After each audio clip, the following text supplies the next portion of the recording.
Hello everyone, welcome to Sleepy Classes. I am Anshuman and in today's 5 minutes we want to cover a very important news। और news क्या है कि recently government of India ने एक official notification जारी किया है जिसमें उन्होंने कहा है कि वो एक कमिटी फॉर्म कर रहे हैं under the chairmanship of former secretary to ministry of agriculture Sanjay Agarwal ji. उनके मतलब वो हेड करेंगे इस कमेटी को। और ये कमेटी किस लिए फॉर्म किया जा रहा है?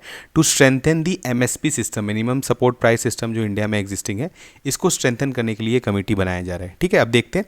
देखिए, और पिछले साल आपको पता है बहुत बड़ा फार्मर एजिटेशन इंडिया में हुआ था रिगार्डिंग दी 3 फार्म लॉस जो कि गवर्नमेंट ने पास किया था पिछले साल। और एजिटेशन के बाद जो है गवर्नमेंट ने इन तीनों लॉस को रिपील कर दिया था, वापस ले लिया था। तो अब ये हो रहा है कि बात की गवर्नमेंट ने बोला है कि क्यों एमएसपी सिस्टम में रिफॉर्म का तो ज़रूरत है, तो इसी कारण उन्होंने एक कमेटी के थ्रू जो है ये कोशिश कर रहे हैं कि इसमें कुछ रिफॉर्म सजेस्ट करें जिसको जो है गवर्नमेंट इंप्लीमेंट करे। अब देखना होगा कि इस कमेटी में पहले हम लोग देख लेते हैं कि देखिए इसमें कमेटी में देखा हमने सबसे पहले चेयरमैनशिप किनका है।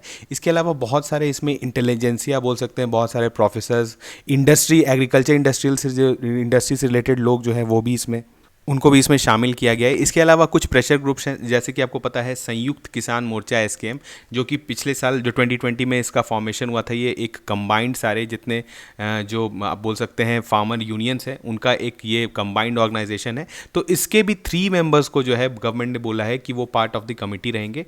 पर अभी करेंटली जो है एसकेएम ने बोला है कि वो इस कमिटी से बिल्कुल भी पार्टिसिपेट नहीं करेंगे। इवन जो अपोजिशन पार्टीज़ हैं वो भी इसको जो है अभी आप एक तरह से कर सकते हैं अपोज कर रही हैं इस कमिटी के फॉर्मेशन को, क्योंकि बोला जा रहा है कि गवर्नमेंट जो है एक दूसरे तरीके से जो इंप्लीमेंट करना चाह रहे थे वो थ्रू कमिटी अब वो कोशिश कर रहे हैं। ठीक है, चलिए अब इसके बारे में थोड़ा सा और देख लेते हैं। तो इसको कमिटी को काम क्या क्या दिया गया है? तो committee will look at the ways to make available MSP to farmers by making the system more effective and transparent. जो एमएसपी सिस्टम है उसको और इफेक्टिव और ट्रांसपेरेंट बनाने की बात हुई है।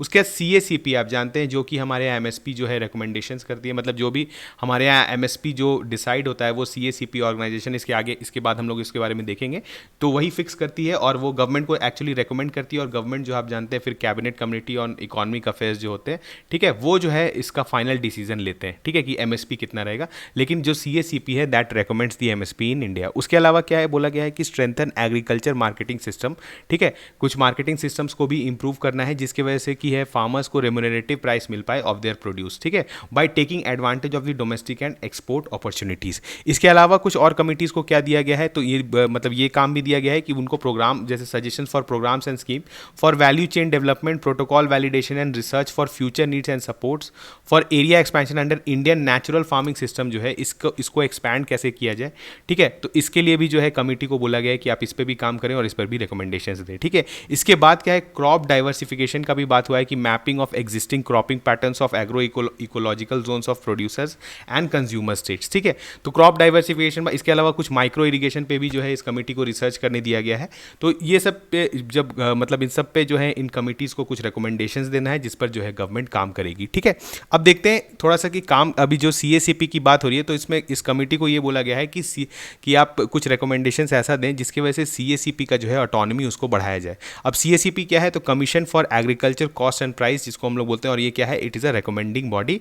और दूसरा क्या इंपॉर्टेंट है कि ये स्टैट्यूटरी बॉडी नहीं है। आपसे एग्जाम में जो क्वेश्चन पूछा जाएगा कि इट इज़ स्टैट्यूटरी बॉडी, तो ये स्टैट्यूटरी बॉडी नहीं है, एक ये एडवाइजरी बॉडी है। और ये किस मिनिस्ट्री के अंदर अटैच है? Ministry of agriculture and farmer welfare, government of India. अब सीएसीपी क्या करती है कि ये कुछ रिसर्च करती है, कुछ फैक्टर्स को देखती है और फिर एमएसपी जो है वो रेकमेंड करती है गवर्नमेंट को, और गवर्नमेंट जो है वो फाइनली अनाउंस करती है एमएसपी को, ठीक है। तो अब चलिए हम लोग देखते हैं कि क्या क्या होता है। जैसे गवर्नमेंट कितने क्रॉप्स पर जो है मिनिमम सपोर्ट प्राइस जो है वो अनाउंस करती है। मिनिमम सपोर्ट प्राइस आपको पता होगा एमएसपी सिस्टम क्या होता है कि हर सोइंग जो आपका सोइंग टाइम होता है जो क्रॉप्स का, उसके पहले जो है गवर्नमेंट एक मतलब आप बोल सकते हैं एक प्राइस जो है वो डिक्लेयर करती है कि अगर आपको कोई भी मार्केट में जो है प्राइस नहीं देगा तो इतना प्राइस तो हम आपको आपके क्रॉप के लिए बिल्कुल देंगे, ठीक है। तो यहाँ पर अब गवर्नमेंट जो है अनाउंस की है minimum support price for 22 MSP जो अनाउंस करती है वो 22 मैंडेटेड क्रॉप्स के लिए करती है, ठीक है। और एफआरपी है फेयर एंड रेम्यूनरेटिव प्राइस, वो किसके लिए किया जाता है? Sugarcane crop. तो आपको याद रखना है कि एमएसपी जो होता है वो 22 मैंडेटेड क्रॉप्स के लिए और एफआरपी जो है वो शुगर केन के लिए होता है। अब मैंडेटेड क्रॉप्स में अगर हम सीजन वाइज बोले तो कितना है, देखिए 14 क्रॉप्स जो है वो खरीफ सीजन में है और 6 जो है वो राबी क्रॉप्स है और अदर जो है वो 2 कॉमर्शियल क्रॉप्स है, ठीक है। अब इसमें हम लोग देख लेते हैं, एक बार देख लेते हैं कि किन किन क्रॉप पर गवर्नमेंट एमएसपी अनाउंस करती है। तो सीरियल्स की बात करें तो पहले पैडी, वीट, बार्ली, ज्वार, बाजरा, मेज एंड रागी। तो ये आप देख रहे हैं लास्ट में ये सारे मिलेट्स हैं। तो सीरियल्स में जो है इन सब क्रॉप्स पे जो है गवर्नमेंट एमएसपी अनाउंस करती है। अगर पल्सेस की बात करें तो ग्राम, अरहर, तूर जो सेम ही होता है, मूंग, उड़द एंड लिंटिल, ठीक है। इसके अलावा ऑयल सीड्स की बात करें तो groundnut, rapeseed, mustard, toria, soybean, sunflower seeds, sesame, safflower seeds and niger seeds. तो ये जो है ऑयल सीड्स में टोटल 8 है जिस पर जो है गवर्नमेंट एमएसपी अनाउंस करती है। इसके अलावा रॉ कॉटन, रॉ जूट, कोपरा, कोपरा आप जानते हैं वो जो बेसिकली जो सूखा हुआ कोकोनट होता है जिसको हम लोग कोकोनट ऑयल बनाने के लिए यूज़ करते हैं, तो उसको कोपरा बोलते हैं। इसके अलावा वर्जीनिया फ्लू क्योर्ड वीएफसी टोबैको का एक काइंड है, टोबैको पे करती है। डी हस्ड कोकोनट पे भी करती है, और शुगरकन पे तो आप जान ही रहे थे कि एफआरपी जो है वो अनाउंस करती है, ठीक है। तो ये सारा चीज़ जो है आपने देखा, ये इंपॉर्टेंट था कि ये, क्योंकि आपको पता होना चाहिए कि किस किस क्रॉप पर जो है गवर्नमेंट करेंटली अभी एमएसपी डिक्लेयर करती है। अब जो सीएसीपी जो एमएसपी आपको रेकमेंड करता है गवर्नमेंट को, तो वो कौन सा किन किन फैक्टर्स को देखता है? तो सबसे पहले है देखिए डिमांड एंड सप्लाई, कि क्रॉप का कितना डिमांड है और कितना सप्लाई है, मार्केट में इसको कितना प्राइस मिलेगा। दूसरी बात है कॉस्ट ऑफ प्रोडक्शन, कि इस क्रॉप को प्रोड्यूस करने में कितना कॉस्ट आ रहा है। Price trend in the market, both domestic international market में भी इस क्रॉप का देखा जाता है कि जो है प्राइस ट्रेंड क्या है। उसके बाद इंटर क्रॉप प्राइस पैरिटी, ठीक है, कि आपस में जो है क्रॉप में जो है अगर आप देखेंगे तो कितना जो है प्राइस पैरिटी है।